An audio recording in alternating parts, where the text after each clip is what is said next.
सुबह का सबसे बड़ा चैलेंज, बच्चे के टिफिन में ऐसा क्या दिया जाए कि वो बिना नखरे खा भी ले और सेहतमंद बना भी रहे। चाहे पूरी सब्जी हो या पराठा, बच्चे अक्सर आधा टिफिन वापस लेकर आ जाते हैं। और छोड़िए बच्चे, बड़े लोग जो ऑफिस गोवर्स होते हैं, चाहे वो महिला हैं चाहे पुरुष हैं, वो भी टिफिन को कभी कभार छूते भी नहीं। और यही समस्या फिर आगे चलकर स्वास्थ्य के ढीले ढालेपन के रूप में समझ में आती है। सुबह के टिफिन पैक करते समय आखिर ऐसा क्या किया जाए कि सेहत भी दुरुस्त रहे, स्वास्थ्य भी दुरुस्त रहे और आगे चलकर इंसान का शरीर, बच्चे का शरीर स्वस्थ रहे। बात इसलिए आज टिफ़िन की हो रही है क्योंकि हिंदुस्तान में न्यूट्रिशन वीक मनाया जा रहा है। और न्यूट्रिशन वीक में हम अक्सर बाकी बातें तो कर लेते हैं लेकिन अपने टिफ़िन को भूल जाते हैं। वो टिफ़िन जो रोज़ हमारे साथ स्कूल जा रहा है, हमारे साथ ऑफिस जा रहा है, क्या उसमें हम न्यूट्रिशन का ध्यान रख रहे हैं?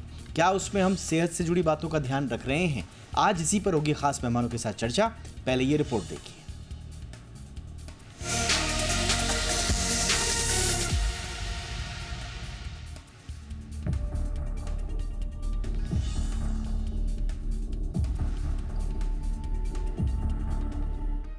सुबह का सबसे बड़ा चैलेंज, बच्चे के टिफिन में ऐसा क्या रखें जो वो बिना नखरे खा भी ले और सेहतमंद भी बना रहे।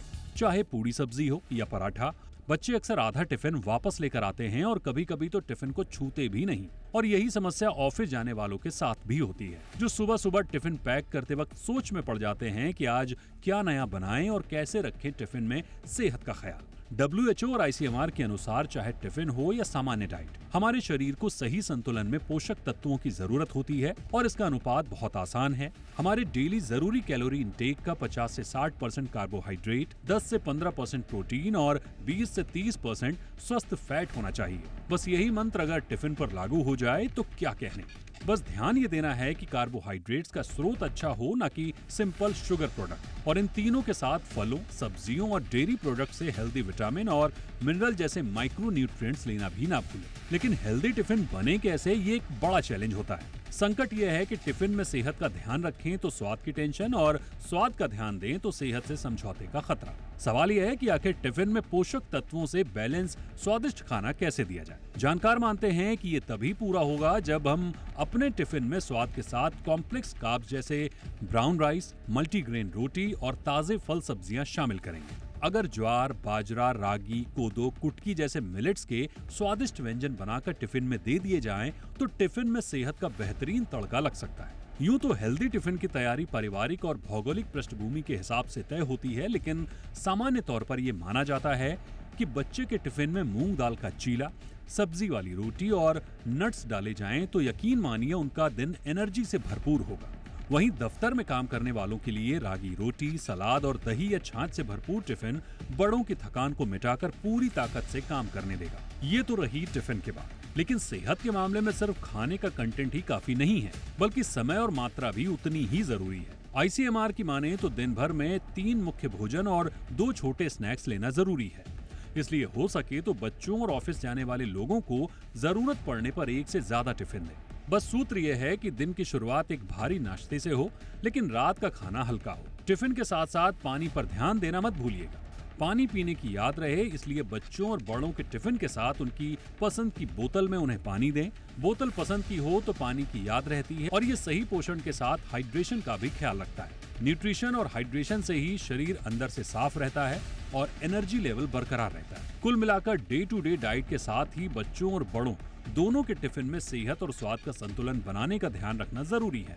अब चाहे टिफिन घर से जा रहा हो या बाहर से ऑर्डर किया हो, टिफिन में सेहत का मंत्र कभी मत भूलिएगा। ब्यूरो रिपोर्ट, जी मीडिया। खास मेहमान इस वक्त मेरे साथ जुड़ चुके हैं। स्वागत करते हैं डॉक्टर मंजरी चंद्रा का, जो जानी मानी डाइटिशियन है। डॉक्टर चंद्रा, बहुत बहुत स्वागत है मैम आपका हमारे शो पे। हमारे साथ है अनीता जताना जी, इंद्रप्रस्थ अपोलो हॉस्पिटल, बहुत बहुत स्वागत है। आप यहाँ पर कंसल्टेंट डाइटेटिक्स हैं, बहुत बहुत स्वागत है जताना जी आपका भी हमारे शो पे। हमारे साथ हैं डॉक्टर रेबेका पिंटो, जानी मानी न्यूट्रिशनिस्ट हैं। रेबेका, बहुत बहुत स्वागत है मैम आपका भी, डॉक्टर पिंटो हमारे शो पे। चर्चा की शुरुआत डॉक्टर चंद्रा आपसे ही करना चाहेंगे मैम। देखिए, हम इन जनरल हम न्यूट्रिशन की बात करते हैं और बहुत सारे डेटा भी है हमारे पास कि न्यूट्रिशन की कमी से कुपोषण की तरफ हम कैसे जा रहे हैं। बड़ा हमने काम भी किया, इसमें ऐसी कोई बात नहीं है, बट पूरी तरह से कुपोषण अभी गया नहीं है। But day to day life में ऐसा लगता है कि कई बार हम बहुत ज़्यादा गूढ़ बातें जब न्यूट्रिशन के बारे में करने लग जाते हैं तो वो सब्जेक्ट थोड़ा दूर चला जाता है, वो सब्जेक्ट ज़्यादा बुकिश लगता है, ज़्यादा फॉर्मल लगने लगता है। इसीलिए आज हमने सोचा कि डे टू डे लाइफ में जो हमारा टिफ़िन है, हम उसमें क्यों ना न्यूट्रिशन की बात करें, ताकि थोड़ा सा न्यूट्रिशन के प्रति लोगों की जागरूकता भी आए। कितना ज़रूरी है मैम एक टिफ़िन में न्यूट्रिशन का ख्याल रखना? नहीं, आई थिंक जैसे आप इंट्रोडक्टरी रिपोर्ट में बोल रहे थे दीपक जी, बिल्कुल हर रोज हम टिफिन ले जाते हैं, हर रोज हम खाने के वक्त खाते हैं और मोस्टली उसमें कई सारी चीजें। पहली बात तो ये कि वो हमें नरिश कर रहा है कि जो आधा दिन हमें अभी और प्रोडक्टिव बिताना है, चाहे स्कूल में, कॉलेज में या ऑफिस में, वो हम प्रॉपरली बिता सके। दूसरा, कई बार ऐसा खाना होता है जो हमें थोड़ा स्लगिश बना देता है या हमें थोड़ा ब्रेन फॉग या नींद या स्लीपी बना देता है, तो वो अवॉइड करने के लिए, and something that nourishes you and keeps you energetic through the day, वो कॉन्सेप्ट है। तो उसमें ऑब्वियसली क्या आप ले जा रहे हैं, कितना मात्रा में ले जा रहे हैं, उसकी क्वालिटी क्या है, और साथ में वो पैलेटेबल भी है, इंटरेस्टिंग भी है खाने में। All of these things become important. Obviously जैसा आप बोले थे, it's quite challenging for parents कि बच्चों को ऐसा क्या दे दें कि वो खाएं और मन से खाएं और छोड़ के ना आ जाएं या भूखे ना रह जाएं या कैंटीन जाके कुछ उल्टा पुल्टा ना खा लें। वो भी ध्यान में रखना पड़ता है, इसलिए सेहत के साथ स्वाद भी बहुत इम्पोर्टेंट है। ऑल्सो बिकॉज कई बार वो आप उस खाने को गर्म नहीं कर सकते, तो गर्म खाने में कई चीजें हम खा सकते हैं, बट जब वो ठंडा होता है तो उस तरह से उसका टेक्सचर बना रहे, वो भी कंसिडर करना पड़ता है जो आपका टिफिन पैक कर रहा है उसको। तो इतना इजी नहीं है। पहले तो लोग पराठा सब्जी ही ले जाते थे अपने टिफिन में नॉर्मली, बट अब there are lot of other options available. Also लोगों को पता है कि कई सारी न्यूट्रिशियस चीजें उसमें रखी जा सकती हैं। जिन बच्चों का एक मिड मॉर्निंग और लंच स्नैक होता है, उनके लिए नट्स, फ्रूट्स, बहुत सारे ऑप्शंस हैं। और इसलिए इम्पोर्टेंट के साथ साथ थोड़ा सा उसमें प्लानिंग भी जाती है, थोड़ा सा क्या जाएगा, कैसे जाएगा, उसको अरेंज करके प्री प्लान करके भी रखना पड़ता है जो पर्सन टिफिन पैक कर रहा है उस पर। अब देखिए ये क्यों ज़रूरी है। भारत में लगभग 20 करोड़ बच्चे हैं जो स्कूल जाते हैं। अब 20 करोड़ बच्चे अगर स्कूल जा रहे हैं तो उनका आप सोच के देखिए, सिर्फ एक छोटा सा आंकड़ा लगा के देखिए। मैं अपने दर्शकों से कह रहा हूँ कि इतने सारे बच्चे अगर स्कूल जा रहे हैं और 1 से लेकर 12वीं तक, मैं सिर्फ 12 साल की बात कर रहा हूँ, इसके अलावा भी किंडरगार्टन एज में भी होते हैं, कई वजह से कुछ ड्रॉप आउट भी होते हैं या फिर ब्रेक भी आ जाते हैं, तो वैसे 12-15 आप मान के चलिए, लेकिन फिर भी इन क्लासिक 12 सालों को लेकर चलिए जो बच्चे की लाइफ में सबसे इम्पॉर्टेंट उसकी ग्रोथ के ईयर्स होते हैं। इनमें जो उसका टिफ़िन है वो दिन का सबसे बड़े हिस्से का, और ऐसे हिस्से का जब उसे न्यूट्रिशन की सबसे ज़्यादा आवश्यकता होती है, पढ़ाई पर कॉन्सेंट्रेट करना है, खेलना कूदना है, इंटरैक्शन करना है, सारी बिहेवियर लर्निंग्स इसी पीरियड में करनी है, उस समय उसके शरीर में क्या खाना जा रहा है। क्या हमने कभी इस एंगल से सोचा? ये थोड़ा सोचने की आवश्यकता है, क्योंकि अनीता जी, क्योंकि इंडियन हाउस होल्ड्स में ये होता है कि टिफ़िन ही तो है, कुछ भी बना के चल दिए। अच्छा, हमने अभी रिसर्च की है कि किन किन वजहों से हम अपना टिफ़िन पे ध्यान नहीं दे पाते, लेकिन इस एंगल से एक टिफ़िन को उसकी ग्रोथ स्टोरी से जोड़ना, खास तौर से बच्चों की, कितना ज़रूरी है मैम न्यूट्रिशन के पॉइंट ऑफ व्यू से? तो जी, आपने बिल्कुल सही किया इन द इंट्रोडक्शन। खाना बहुत इम्पोर्टेंट है और एज यू ऑल नो कि आजकल विमेन आर ऑल वर्किंग, तो टाइम नहीं मिलने से what do they do, sometimes बस जैम टोस्ट दे दिया या फिर जैसे बोला रोटी सब्जी दे दी, सो प्रोटीन्स नहीं जा पाते हैं। हमने एक सर्वे किया था, उसमें 90% ऑफ द इंडियंस, बच्चे हो या बड़े हो, हम प्रोटीन्स खाते ही नहीं है। सुबह तो ब्रेकफास्ट इतना हरीड होता है कि वी मिस द ब्रेकफास्ट। तो at least lunch should be so wholesome कि उसमें प्रोटीन्स भी हो, सीरियल भी हो, अच्छे फैट्स हो। And it was also mention कि खाना जो जाके ठंडा भी सही रहे। अंडा गरम खा सकते हो, जब ठंडा हो गया तो यू कांट ईट इट। तो थोड़ा-सा इंटरेस्ट लाना है खाने में। खाली चने ऐसे बॉयल दे दोगे कोई नहीं खाएगा, बट बच्चों के लिए अगर आप काला चना कबाब्स बना के दे दो या नीचे राजमा डाल के ऊपर ब्राउन राइस सब्जी के साथ पुलाव डाल दो, वो गिरेगा नहीं।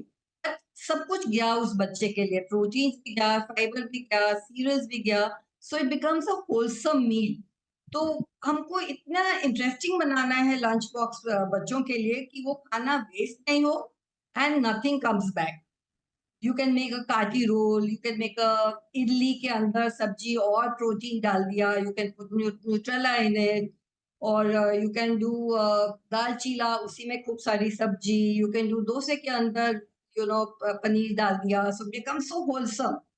This is so important for their growth, including all the fats, including fruits. Whole fruits देना है, ये हमको बहुत ध्यान देना है। कट फ्रूट्स नहीं दे सकते, स्पेशली इन इंडिया, कितनी गर्मी हो जाती है, वी डोंट वांट ह्यूमिडिटी। तो होल फ्रूट्स पैक वो भी कर दो, साथ में थोड़ा नट्स एंड सीड्स और रेजन्स, ब्लूबेरीज, आजकल इतना सब कुछ मिलता है। You can do quinoa if you want, you can do oats pulao if you want. तो बहुत वेरिएशंस हैं, पर थोड़ा-सा प्री प्लानिंग करना है। स्प्राउट्स बना के you can smuggle it in a sandwich rather than just butter toast या चॉकलेट दे दिया, और just a noodle. Even the noodles can be made healthy. खूब सारी सब्जी डालो, एक स्क्रैम्बल्ड एग डालो और थोड़ा-सा नूडल्स डालो, पूरा खाएगा वो बच्चा। So it's just not plain noodles.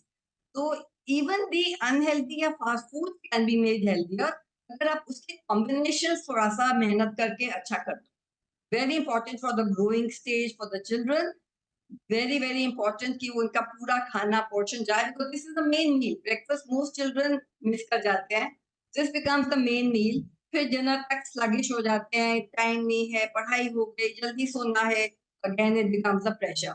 So at least बच्चों के साथ मिलके खाएंगे, they will eat the whole lunch box, अगर आप उसको अच्छा और न्यूट्रिशियस बनाओ, which will be good ma'am, for their growth. Absolutely ma'am, आप लोगों से बातचीत करते हुए मुझे लगता है कि ये जितना जितना इम्पोर्टेंस टिफ़िन की है, उनके इम्पोर्टेंट मील की है, हमें ये भी ध्यान रखना होगा। अब आई डोंट नो, क्योंकि मेरे तो बहुत सारे ऑब्जर्वेशंस ऐसे हैं, मेरे आसपास के बहुत सारे लोग हैं, बच्चे हैं, जिनमें एक सिग्निफिकेंट अमाउंट ऑफ पीपल ऐसा है जो कि अपना टिफ़िन, जो बच्चे और ऑफिस गोअर्स, वर्क क्लास, मैं दोनों की बात कर रहा हूँ, या तो उनकी मील अक्सर रिप्लेस हो जाती है। स्कूल गए तो टिफ़िन हटा दिया और कुछ और खा लिया, ऑफिस में गए तो आज टिफ़िन नहीं खाया, कुछ और खा लिया, और या फिर वो खाना निकाल के या तो छुपा देते हैं या कहीं फेंक देते हैं, बताते नहीं हैं घर में, और या फिर डॉक्टर रेबेका पिंटो, या फिर वापस टिफ़िन जो है वो वापस आ जाता है।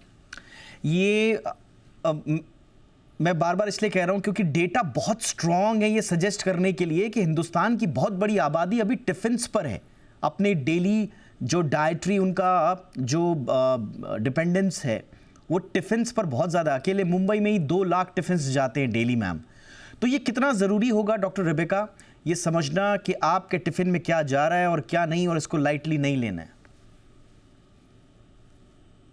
जी, ये बहुत इम्पॉर्टेंट है कि आई थिंक माँ बाप को ऑलरेडी पता है कि बच्चों को टिफ़िन में क्या देना चाहिए।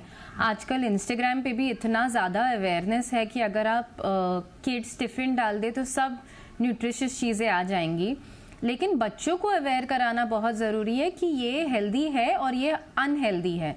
ऑल्सो मैं ये स्कूल ऑफ थॉट से आती हूँ कि अगर कभी उनको जंक खाने का मन करे या कुछ मीठा खाने का मन करे तो महीने में एक बार दे दिया करो, क्योंकि अगर सपोज वो किसी के बर्थडे पार्टी में चले गए और वहाँ उन्होंने खा लिया, कभी किसी पिकनिक में खा लिया या कभी किसी दोस्त के घर पे खा लिया, तो जंक फूड और मीठा इतना एडिक्टिव होता है ना कि वो उसकी लत भी लग सकती है। तो बच्चों को अच्छा खाना देना ऑफ कोर्स ज़रूरी है, लेकिन अगर कभी उनको बर्गर खाने का मन कर रहा है, पिज़्ज़ा खाने का मन कर रहा है, उनको खिलाओ और उनको बताओ कि ये अच्छा नहीं है। या आप महीने में एक बार खा सकते हो, या हम खा रहे हैं तो हमारे में से 1-2 बाइट खा सकते हो।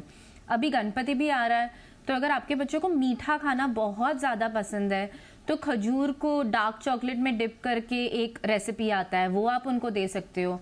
इंटरनेट पे भर भर के ड्राई फ्रूट की लड्डू कैसे बनाते हैं वो आप दे सकते हो। थोड़ा सा जब आप आटा बना रहे हो या रोटी बना रहे हो उसमें हल्का सा सत्तू ऐड कर दो, उससे प्रोटीन बढ़ जाएगा। आजकल हमारे लिए भी एज एडल्ट्स भी इतने डाइट रिप्लेसमेंट्स आ गए हैं। हमने रिसेंटली किसी के घर पे, जहाँ पे एक बर्थडे पार्टी था, बच्चों को पास्ता बड़ा पसंद है, तो नूडल्स के जगह उन्होंने खीरा और गाजर काट के नूडल के शेप में डाला था और उसमें पेस्टो सॉस बना के दे दिया था। तो आई थिंक अगर आपको बच्चों को हेल्दी खिलाना है, बहुत ज़्यादा रेसिपीज़ है। अगर उतना मेहनत नहीं करना है तो आटे के जगह बाजरा जवार खा लो, या रागी का पॉरेज बना के खा लो, उसमें सब्जियां काट के डाल दो। ये सब छोटी छोटी चीज़ें अगर रिप्लेसमेंट कर सके, लेकिन प्राइमरीली बच्चों एजुकेट करो कि ये अच्छा खाना है और ये बुरा खाना है। और जब हम खाने पे इतना फोकस करते हैं, हम ये भूल जाते हैं कि हाइड्रेशन कितना इम्पोर्टेंट है। ब्रेकफास्ट हो गया, हमने खिला दिया, लंच हो गया, हमने टिफ़िन दे दिया, रात को हमने खिला दिया, उसके बीच में बच्चा जब खेलते रहता है उसको याद नहीं रहता कि मेरे को पानी पीते रहना है। तो ये एक ट्रिक है जो किसी ने अभी रिसेंटली बताया था कि बच्चे को जो सबसे फेवरेट है ना, वैसा एक वाटर बॉटल खरीद के दे दिया करो। उसको दिखाने के चक्कर में वो बच्चा हमेशा पानी पीता रहेगा। तो खाने के साथ साथ हाइड्रेशन भी बहुत इंपॉर्टेंट है, क्योंकि काफ़ी सारे बच्चों को कॉन्स्टिपेशन होने लगता है क्योंकि वो ज़्यादा पानी नहीं पीते हैं। ये बहुत बुनियादी चीज़ें हैं। देखिए, इस पर अगर आप ध्यान रखें तो आपको पता चलेगा कि आप क्या क्या मिस कर रहे हैं। लेकिन अगर आपने सब्जेक्ट को इग्नोर कर दिया, आपने न्यूट्रिशन की बात की और आपने न्यूट्रिशन पे सिर्फ फोकस किया, अपनी फैमिली टाइम में जो आप मील सब एक साथ लेते हो सिर्फ उस पर किया, तो मैं आप लोगों से पूछता हूँ, ऐसे मौके कितनी बार आते हैं कि जब पूरा परिवार बैठकर एक साथ खा रहे हैं? इसीलिए हम कह रहे हैं बार बार कि टिफ़िन पे ध्यान दीजिए। जब 7-8 घंटा बच्चा या घर का कोई व्यक्ति, कोई इंसान, मर्द औरत कोई भी हो, जो कामकाजी लोग हैं, जब वो बाहर रहते हैं 8 से 10 घंटे, 11 घंटे, 12 घंटे जब वो बाहर रहते हैं, उस दौरान वो क्या खा रहे हैं, उनके टिफ़िन में अगर जा रहा है, स्वाभाविक है घर से टिफ़िन नहीं गया है तो फिर वो कहीं ऑर्डर करके खा रहे हैं, क्या खा रहे हैं इस पर ध्यान देना बहुत ज़रूरी है। ये तो बात हुई उन लोगों की जिनके पास एक्सेस है टिफ़िन की। देश का एक बहुत बड़ा हिस्सा वो भी है जहाँ पर फूड और उसके सर्वाइवल के कनेक्शंस पे ही अभी सवाल है। यानी कि सर्वाइवल के लिए, बेसिक नीड्स के लिए लोगों के पास खाने की कमी है। ऐसे लोगों को कैसे समाहित किया जाए, न्यूट्रिशन की इस चेन में कैसे जोड़ा जाए, इस पर भी बात करेंगे एक छोटे से ब्रेक के बाद।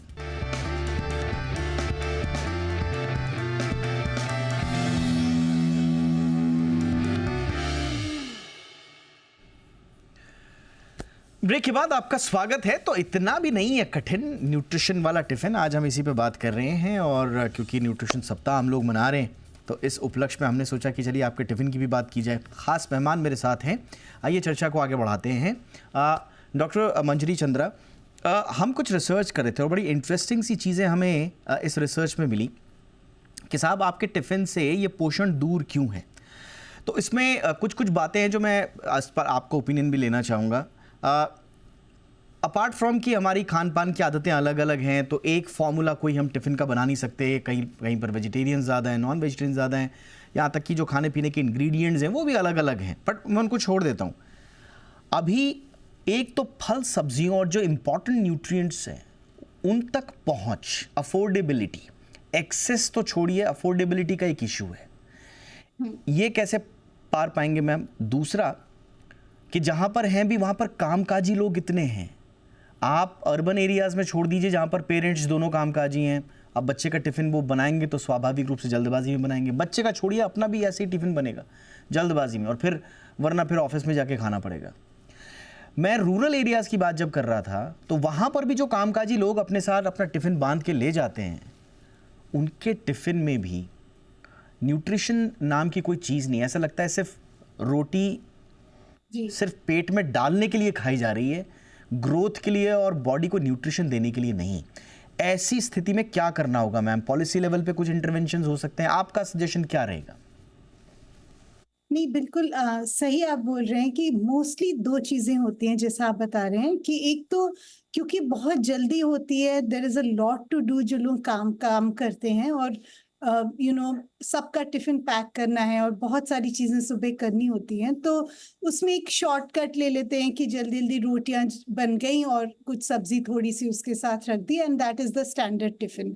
दूसरा, जैसा आप बता रहे थे कि अफोर्डेबिलिटी इश्यू हो गया है, स्पेशली वर्किंग क्लास जो उतना एफ्लुएंट नहीं है, हर वक्त नट्स या सीड्स या हाई क्वालिटी के वेजिटेबल्स या फ्रूट्स जिस तरह उनकी प्राइसिंग है, it is difficult for everybody to buy them and use them. So इसमें 2-3 चीजें हैं. पहली चीज तो ये, जैसे अनीता जी ने भी बताया था कि कुछ सिंपल से फॉर्मूले हैं जिनको हम प्री प्लानिंग के स्टेज पे यूज कर सकते हैं. जैसे कि खड़ी और मोटी दालें, जो खड़ी दालें होती हैं उनको रात में भिगो के या उनको अंकुरित करके उनमें सब्जियां डाल के एक बहुत ही अच्छा स्नैक, उसमें कुछ स्पाइसेस वगैरह डाल के रेडी हो जाते. तो ये खड़ी दालें, एक मोटा अनाज जो अब मिलेट की भी हम बात कर रहे हैं, उसको थोड़ा सा अपनी आटे में, अगर रोटी या पराठा बना रहे हैं तो आधा गेहूं ले, आधा बाजरा या रागी या कुट्टू का आटा या अमरंथ का आटा ले.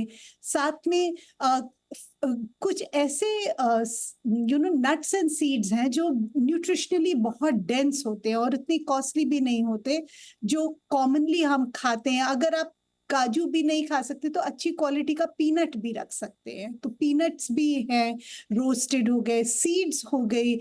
तो द पॉइंट इज कि जैसा आपने कहा कि इतना थॉट ही नहीं जा रहा है कि हमें, लेकिन आपने बहुत इंपॉर्टेंट, बहुत अच्छे तरीके से बताया कि बड़े सिंपल से रिप्लेसमेंट्स भी हैं. अब हमारे पैनल में कोई शेफ तो नहीं है, लेकिन अनीता मैम मैं आपके पास आना चाहूँगा क्योंकि मैम ने जिक्र किया मिलेट्स का और मोटे और खड़े अनाज का. इसका चलन भी बढ़ रहा है, इसके प्रति जागरूकता भी बढ़ रही है, लेकिन हर घर में फिर शिकायत ये होती है कि साहब बच्चा या ऑफिस जाने वाली महिला या पुरुष उसको पसंद नहीं करते, और ख़ास तौर से काम के बीच में, स्कूल में, तो फिर उस समय तो कुछ चटपटा ही चाहिए होता है. तो कुछ ऐसी जो जिन लोगों के बहाने या मजबूरी होती है उनके लिए कोई उपाय है मैम? बिल्कुल, उसको थोड़ा सा और इंटरेस्टिंग कर सकते हैं. And but I want to say one thing. हम लोग ने we just celebrated full millets का इंटरनेशनल ईयर, बट इतनी चर्चा हुई मिलेट्स पे, एक पोर्शन सबके लिए, ओनली 1/3 ऑफ योर कार्बोहाइड्रेट्स. मतलब आपको खाली एक टाइम ये मिलेट्स खाने हैं. अदरवाइज उसमें ऐसे केमिकल्स फाइटेट्स होते हैं which are not good for absorption of certain important minerals. Okay, सारा दिन नहीं आपको मिलेट्स यूज करना है. So use it once a day. Ragi का चीला, उसमें सब्जी अगर डालते हैं तो बहुत अच्छा बनता है. उसमें कैल्शियम बहुत अच्छा है for children, specially for growing children. Calcium, जब दूध नहीं पी रहे बच्चे, या किसी को लैक्टोज इंटॉलरेंस है. So you can make interesting things with millets. आपने and green leafy vegetables. Always use seasonal fruits and vegetables. तो दो चीजें, एक तो उसका लिमिट का ध्यान रखना है, दूसरा सीजनल के साथ उसका हो कॉम्बिनेशन हो. तो इन सब चीजों का भी ध्यान रखना है. ये नहीं कि मिलेट्स की बयार चल पड़ी तो हर कोई मिलेट्स ही खा रहा है. Absolutely ma'am. डॉक्टर रेबेका, आप कुछ ऐड करना चाहेंगी ऐसे लोगों के लिए जिनके पास समय नहीं है, जानकारी भी नहीं है और एक्सेस भी नहीं है? जी, उन्होंने बहुत सही कहा कि आपको सीजनल खाना चाहिए. ऑल्सो आपके लिए लोकली क्या अवेलेबल है. अगर आप महाराष्ट्र से हो तो आपको क्या अवेलेबल है, अगर आप गुजरात से हो तो वहाँ पे लोकली क्या बनता है वो ज़्यादा खाया करो, क्योंकि वो ईजिली डाइजेस्ट हो जाता है. अगर आपके बच्चों को नहीं पसंद है रागी खाना या ज्वार खाना या बाजरा खाना, तो अगर सपोज आपने एक रागी की इडली बना दी है तो उसके साथ एक अच्छी मीठी बीटरूट की चटनी बना दो, ताकि वो चटनी में डुबो के एटलीस्ट उसका स्वाद आ जाए और वो खा ले. तो अगर आपके बच्चों को एक पर्टिकुलर आइटम नहीं पसंद है तो उसके साथ कुछ एडिशनल सॉस या चटनी उनको दे दो, ताकि उस हिसाब से वो एटलीस्ट एज अ होल वो चीज़ खा पाए. Absolutely ma'am. और इसमें मैं एक चीज़ और ऐड कर देता हूं कि इसमें लर्निंग भी बहुत ज़रूरी है. इसमें पेरेंट्स को शायद कुछ नज़ीरें पेश करनी पड़ेंगी ताकि वो अपने बच्चों को ये बता पाएँ कि अच्छा खाना, ख़राब खाना, ये टेस्ट से रिलेटेड चीज़ जो होती है उसमें अच्छा बुरा वाली बात नहीं होती है. कैसे उसको आत्मसात करना है, उस टेस्ट से कैसे वाबस्ता होना है, ये इंपॉर्टेंट होगा. बहरहाल बहुत बहुत शुक्रिया. बहुत अच्छा लगा आपसे इस महत्वपूर्ण विषय पर बातचीत करके. Thank you so much doctor Rebecca Pinto, Anita Jutana ma'am, thank you so much. Doctor Manjari Chandra, thank you so much ma'am. आपकी खबर, आपका फ़ायदा में इतना ही. नमस्कार.